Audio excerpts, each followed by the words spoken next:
protože když jsme nastoupili v 77. tak ještě tak nás vzali na Syntradic a ty jsi tam to datum nevzpomněl. Tam se říkalo, že 23. letištní peruť v Havlíčkově Brodě, to si vzpomněl dobře, byla založena 12. června 45. A to je, dneska je přímo výročí.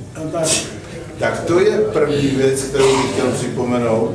A druhá, možná jsem špatně poslouchal, to bych se chtěl omluvit. Mluvil jsem o praporčících, důstojnících, občanských zaměstnancích, ale ten útvar stál na vojácích základní služby. Ať byli dobří nebo špatní, ale bez nich by to opravdu nešlo, takže to bych chtěl jenom připomenout. Máme přidátku. No právě. Já vzpomínám na Hrbáčka. Chce ještě nějaký lehký koreferát tady k tomuto? Ne. Ne, nechce? Pan Peták určitě by s troškou do mlýna. Ne. Já jsem rád, že si to připomněl, Helen. Když jsem to psal, ono to bylo na několikrát, takže jsem to musel nechat a pak to ti jaksi vylítnout, třeba i ty věci, které, ale bez vojáků základné služby určitě ne, ale chci ještě jednou zdůraznit.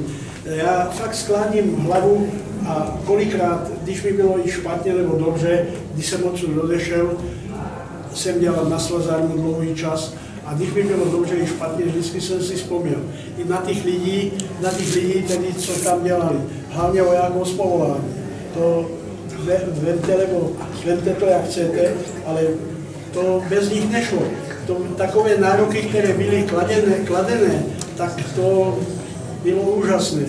A kolikrát se to nikomu nelíbilo, ale zhrbil se, udělal to a kvůli pluku a to se nedá jako zapomenout.